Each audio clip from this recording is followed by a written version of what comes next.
people who celebrated at your demise. They were happy to see you fall. The type of people who will kick you while you are already down. They were all smiles. They were so happy. They were so vibrant. They felt like they could breathe because you were no longer around, chosen one. You went into a healing phase. You went to God. You went into your cocoon.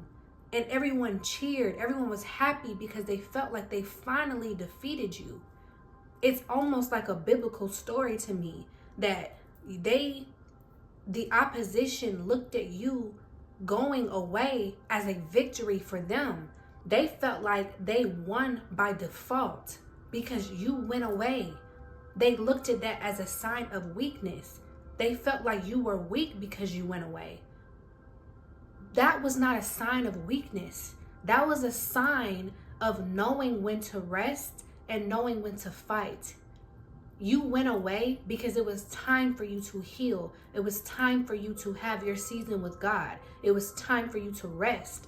You weren't thinking of these people when you went into your solitude.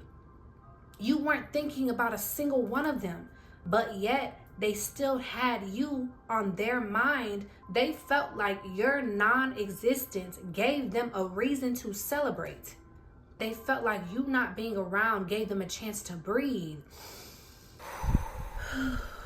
I can finally breathe. The chosen one is not around. They're not posting. They're not doing their little business. I can breathe now. Now I can live my life, and I can take the little bits and pieces of them that I copied and show it to the world and pretend like it was my idea when it really wasn't, because they're no longer around. So I won't feel like I have to compare myself to the chosen one anymore. They were happy. They celebrated. They loved it. Drinking, partying. They thought they won. Not understanding that, one, they allowed their whole happiness to be based on you being away. So if you base your happiness on someone's demise or what you thought was someone's demise and they come back, what do you think is going to happen now? Your happiness was only there because the chosen one was not around. You felt like you could breathe because the chosen one was not around. Well, the chosen one is here. And not only is the chosen one here, the chosen one is not even in the place that you left them or you thought you left them, because they were never dead. They were just taking a little nap, taking a little rest, taking a little break, taking time to heal, transforming. They were going through their transformation. So when they did come back, suited and booted, armor on, they were going to be untouchable. Now you can't breathe. Now you can't think straight. Now you can't function. Now you don't know what to do with yourself. Now you're getting caught up in lies. Now things are just not making sense anymore.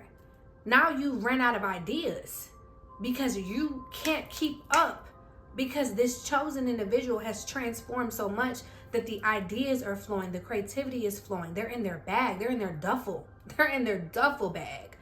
And you can't even breathe. You don't even know what to do. You shake at the sight. The only thing that these people can do is sit and watch in complete, utter shock. They're shocked. They got the long face. They got the stuck face. What did Moneybag Yo say? I leave them mad with the stuck face. They got the stuck face. They're like, they don't know what to do. They're not so happy now. What happened to your smiles? What happened to your celebration? We're not having wine anymore. We're not pouring up anymore. We're not popping bottles anymore. What happened? I thought we were celebrating. We're not celebrating anymore. Now that the chosen one is here and smiling and happy and walking in their purpose and inspiring other people, you don't want to celebrate that? You don't want to celebrate something positive? You only want to celebrate something negative? This says a lot about you as a person. This says a lot about what's really controlling you, because whatever it is controlling you is not God-like, and it was not God-sent. That sounds like that insignificant being that lives under my feet. That's what sounds like was controlling you. It doesn't sound like it was God. It doesn't sound like it was rooted in godliness. Some of these people had the audacity to try to put the Most High God's name on the BS that they were doing, knowing that they were scamming and frauding and lying and slandering and gossiping. They tried to say that was rooted in God, and it wasn't. It never was. So not only did you celebrate the chosen one's demise, you tried to say it was God that did that. What God did was take this chosen individual, put them in the palm of his hands, and protect them and cloak them for that season to build strength and to build endurance and to focus on themselves and to heal and find their purpose, while everyone else celebrated. Now it's time for the chosen one to celebrate. And this time, when it's a celebration, it's going to be celebration of a victory. It's going to be celebration of a W. It's going to be celebration of finding your purpose and healing and coming to terms with who you are. It's a celebration of our relationship with the Most High God. That's what we're celebrating, because that's worth celebrating. It was never worth celebrating for you to look at this person and mock them for no reason. That is called envy and jealousy. And envy and jealousy is not something to be proud about. Why would you celebrate the fact that you're a jealous individual who lied and mocked someone?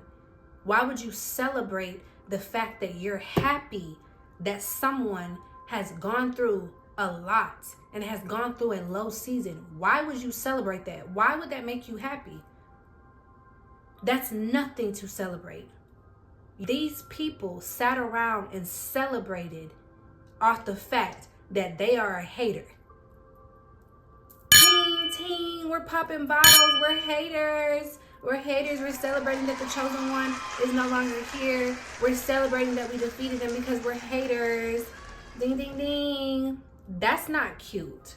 But we live in a day and age where being a hater is very much celebrated and encouraged, instead of being someone with integrity. Instead of being someone who sees someone struggling and lends them a hand and pulls them up and dusts them off and guides them and helps them. We don't celebrate people like that.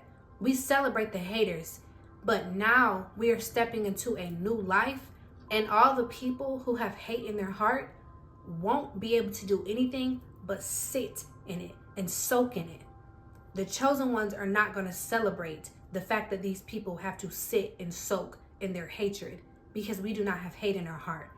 We're going to come together and we're going to celebrate each other, and we're going to lift each other up, and we're going to lift God up and lift Mother Earth up and lift our ancestors up and our angels up who were there with us while these people decided it would be funny, and it's ha ha ha ha. They thought it was so funny, ha ha, to see us down. And now we rise, and now we're abundant, and we get the last laugh.